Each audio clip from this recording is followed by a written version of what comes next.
based explosives, in other words, controlled demolition. Normal office fires not only dropped a steel-framed skyscraper for the first time in history, and did so at freefall, according to the government's report.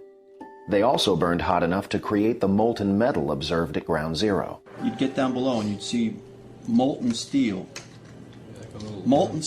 running down the channel rails, like you're in a foundry. In an office fire, you cannot generate enough heat to melt steel.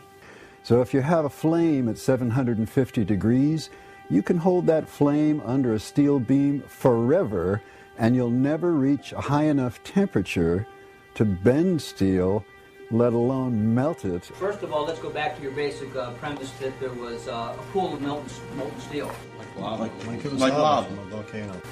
I know of absolutely nobody, and no eyewitness who said so, nobody who's produced it. John Gross categorically denied their observations. He not only ignored evidence, he denied evidence. The government acknowledged that Building 7's collapse was unprecedented. Engineers were also stunned. Yet somehow, news networks and many others knew it was going to happen. CNN reported the collapse an hour before it happened.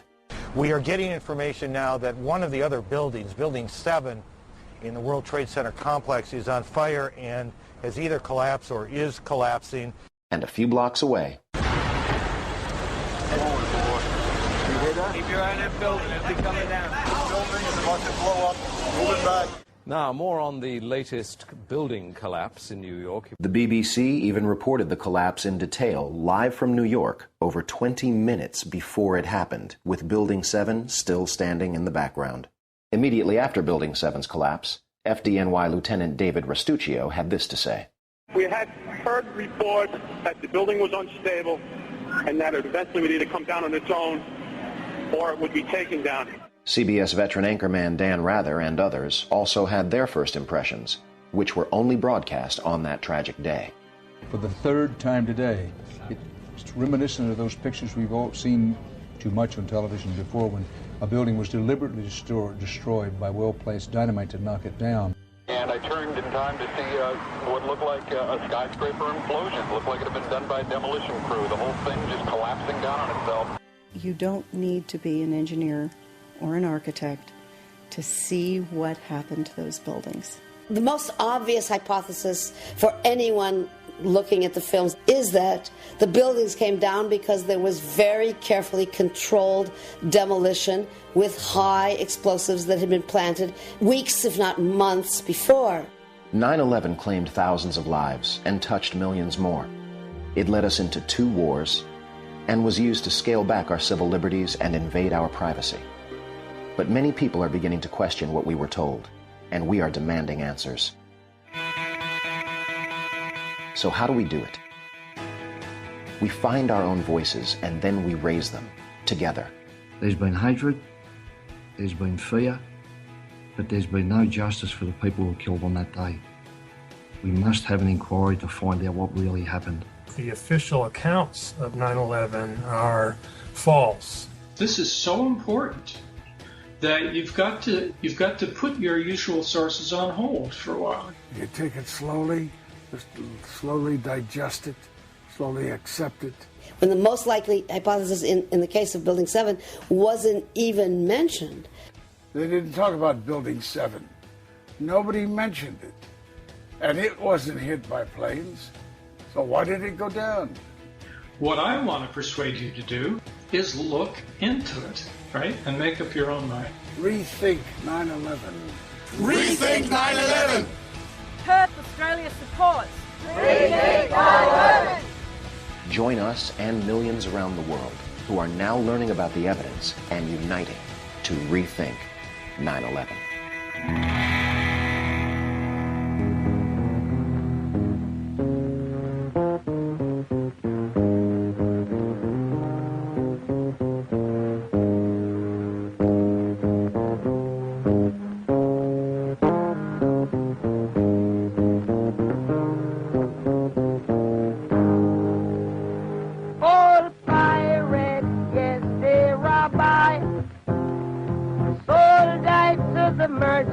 ships. Minutes after they took I from the bottomless pit, but my hand was made strong by the hand of the Almighty. We forward in this generation, triumphantly. Won't you help to sing another song of freedom? Is all I ever have. Redemption songs, redemption songs.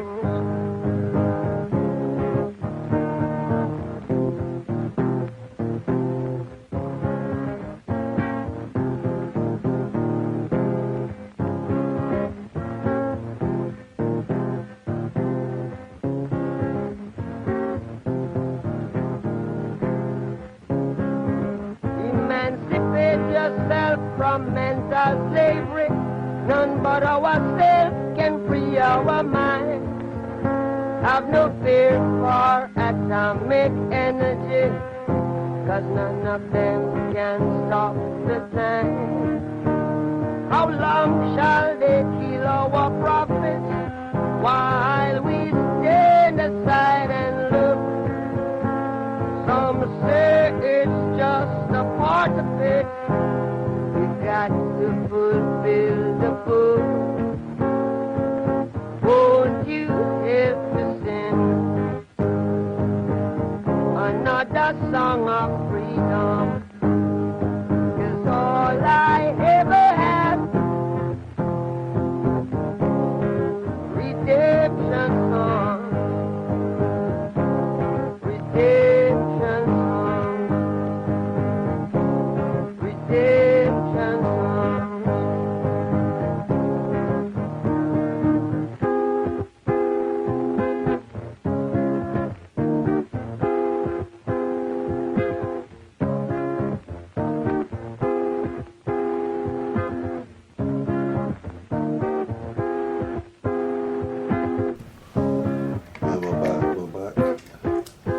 Yeah, guess what I've just tippled onto? I've just got the boxing tuned into here.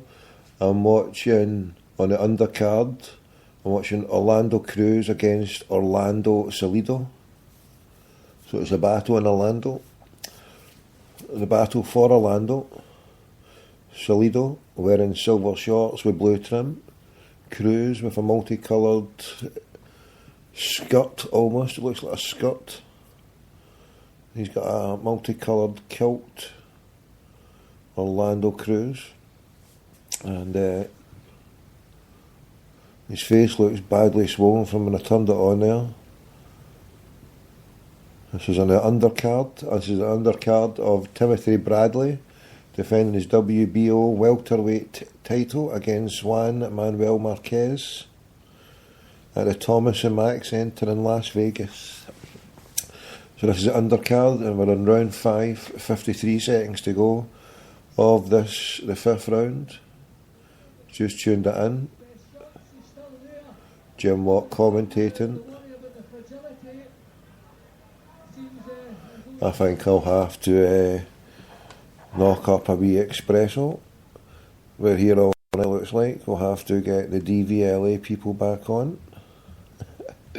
They're up all night as well. The lovely Stephanie will keep checking in. We're talking her round to the idea of this Mexican-Irish baby, but we don't want no cop baby. No. I mean, we want no, like a Beverly Hills cop. Oh no. You can just see the old Stephanie running about with her Babylons in Beverly Hills. She can handcuff me any night. I don't know about you crackpots. Right.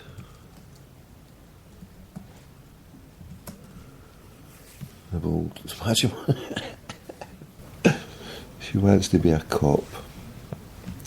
No bad. Nice wee move at her. For getting your Babylons out to jailing people.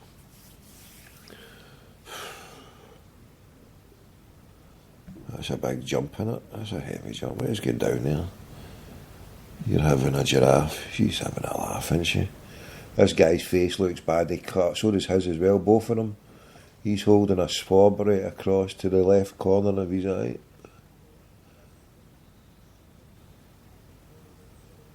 Yeah, he's putting the old Vaseline on it.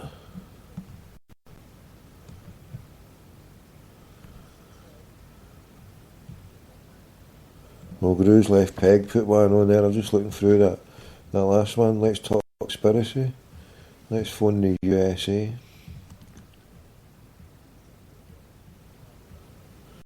Phone that hotel where they're staying. Some of those people, get some pictures of these people here and we'll phone the hotel. Thank you for calling the Guerrilla Media Network conference call. The passcode is 3327. Aye. This service is provided by freeconferencepro.com. Please enter your passcode followed by the pound sign.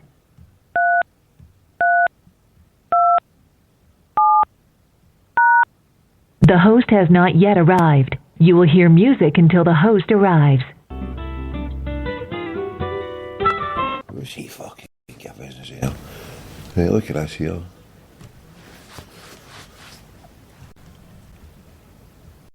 So Salido looked like he took a punt there, a punch shot.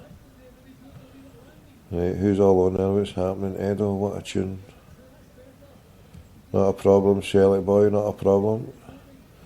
If you like the shows, then you can contribute to the Crackpot Awareness Fund. We're here doing my own version of Crackpot Neuralistic Programming, Neuro-Linguistic Programming, NLP. NLP, when I go to the Middle East, I'll be charging these Arabs a bag of sand for an hour of my time. Yes, it's £1,000 for an hour of my time for me to neuralistically program the mad Arabs. So you can donate whatever you want. Yes, you can take the little button of, what do you call that? Is it PayPal? And I'll spell it out. It's OBAMBAM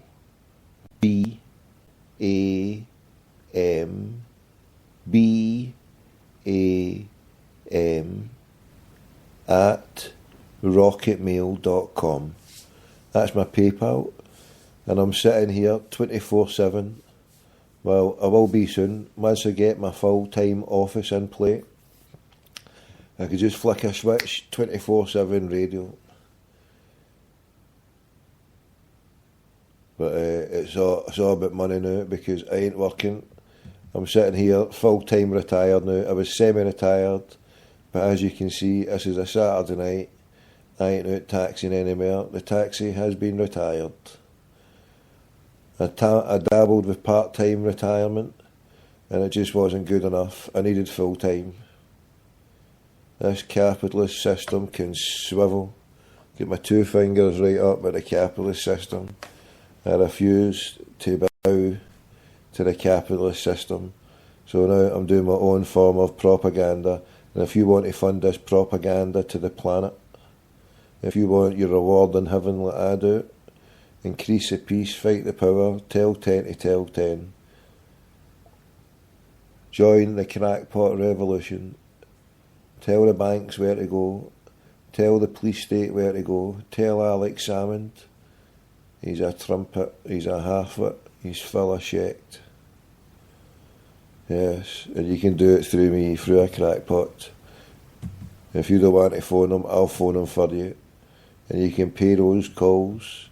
The calls come at £40 a month for the subscription to Skype, £30 and £10.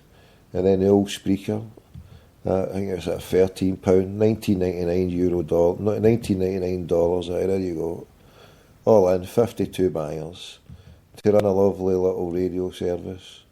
So you can donate it if you're a multi-billionaire with wealth truly off the radar. Then you can step in and be a, what would you call these crackpots? A Dragon's Den, an entrepreneur. You can be an angel investor.